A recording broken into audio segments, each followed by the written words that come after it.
तो जय गुरुदेव।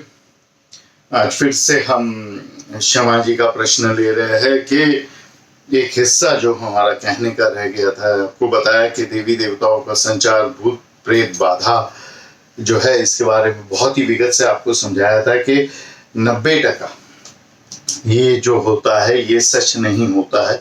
कोई ऐसा चक्र जागृत हो गया है मूलाधार चक्र की वजह से या आज्ञा चक्र की वजह से कि जो आपको ऐसा लगा रहा है कि आप वो नहीं है जो आप है, कोई और व्यक्ति आपके अंदर घुस गया है या कोई देवी देवता का आपके भीतर वास हो गया है और वो देवी देवता आपके बदले में बातचीत कर रहे हैं। अगर वो ना हो तो आपकी ही चेतना, आपकी ही कॉन्शियसनेस सास से या ससुर से या परिवारजनों से बहुत ज्यादा ध्यान नहीं प्राप्त होने की वजह से आपकी ही चेतना आपको बताती है कि आप देवी हो गए हो, आपके अंदर देवी आ गई है। अब देवी देवताओं के संचार के बारे में बात करते हैं। एक गांव है, अब तो बड़ा शहर है, जहां माँ अम्बा का वास है, उसको बोलते हैं आबू, और उसके आगे अंबाजी करके है जगह। अंबाजी के पास एक संत रहते हैं जो अपने आप को देवी कहते हैं, और ये संत जो है ये ऐसा नहीं कहते कि मेरे अंदर देवी आती है, वो कहते हैं मैं देवी हूं। ये तभी संभव है जब वो चक्र जागृत हो जाए और वो चक्र उनको ये ज्ञान दे दे कि मेरे और मेरे माँ के बीच में कोई अंतर नहीं है। मेरी शरीर, मेरा हड्डी, मेरी मांस, मेरे खून, मेरे विचार, मेरा मन, मेरी आत्मा, मुझे सब कुछ अपने माँ के गर्भ से प्राप्त हुआ है। मेरी माँ का ही ये हिस्सा है, मैं और कुछ नहीं, मेरी माँ ही हूँ।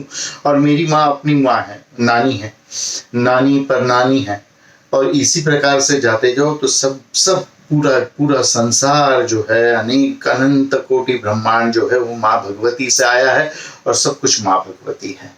ये ज्ञान जब हो जाता है तो एक ऐसा चक्र जागृत होता है, वो कहता है मैं ही माँ हूँ, मुझ में माँ घुस गई है, ऐसा नहीं है, मैं ही माँ हूँ। एक तो ये। दूसरा, हम कहीं तीर्थ स्थान पर जाते हैं, शक्तिपीठ पे जाते हैं, वहां पे हम देखते हैं कि लोग कुछ खास उत्सव रहते हैं तब तलवार पे चलते हैं और अपने शरीर में छेद कर देते हैं, अग्नि पे चलते हैं, और बहुत प्रकार के जो है चमत्कार हम देखते हैं। वैसे लोगों को भी कुछ चक्र ऐसे जागृत हो जाते हैं कि उनको लगता है कि उनकी अंदर ये देवी का वास है, या मैं वो ये देवी हूं या ये देवता हूं, और इस वजह से वो जब अपने शरीर की सीमा को पार कर देते हैं, शरीर की शक्तियों को पार कर देते हैं। ऐसे इस्लाम में भी एक जो ट्राइब है शिया, मुहर्रम के समय में वो लोग भी ये सब कर देते हैं। बहुत अंदर कंपन आ जाती है, ऊर्जा आ जाती है, जिससे ये संभव है। तीसरा, भूत प्रेत जो है वो वैसे ही है जैसे हम हैं। हम एक सपना है, हम है नहीं। इसी प्रकार से भूत प्रेत भी एक सपना है, वो है नहीं। लेकिन ये भूत प्रेत जो है ये आपके भीतर प्रवेश कर सकते हैं, और इनका प्रवेश करने का जो मार्ग है वो ज्यादातर कान से होता है।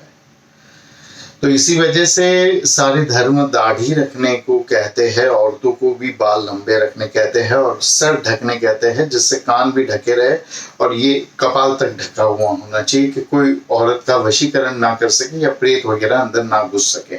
औरतों के कान पट्टी पे बाल नहीं होते। ईसाई धर्म में, बाइबल में बहुत ही स्पष्ट भाषा में लिखा गया है कि कान पट्टी पे बाल होने चाहिए, इससे प्रेत बाधा अटकती है।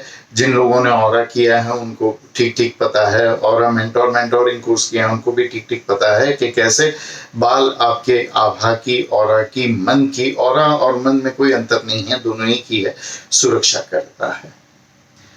तो प्रेत के अलावा कोई भी देवी देवता आपके भीतर घुस नहीं सकते। वो कुछ चक्र जागृत होते हैं जिसकी वजह से आपको लगता है कि मैं ये फला देवी हूँ, फला देवता हूँ।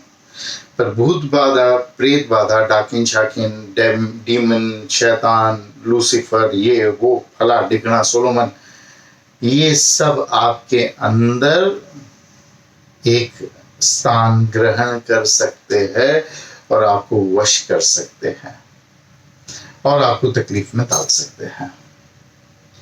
तो ये बाधा जो है, ये जो ऑरा देख सकता है वो देख सकता है और उसका निवारण भी कर सकता है अगर उसने ठीक ठीक कोई गुरु के पास सीखा हो तो यहाँ पे मुझे लगता है कि जो भी बताना चाहिए वो सब हमने ये प्रश्नों के उत्तर में बता दिया है। जितना आपको समझ में आए उतना समझ लीजिए, जितना नहीं समझ में आया उसको एक अपने दिमाग के फ्यूचर रेफरेंस फोल्डर में रख दीजिए और उतना ही बताया है जितना कि आप समझ पाओ, आप सरलता से उसको हजम कर पाओ। तो आगे आपकी मर्जी, आपको कैसे करना है। इस ज्ञान को सबके लाभ के लिए सबके साथ फैलाएं और कोई प्रश्न हो तो आप भी पूछें, है ना। हरि ओम।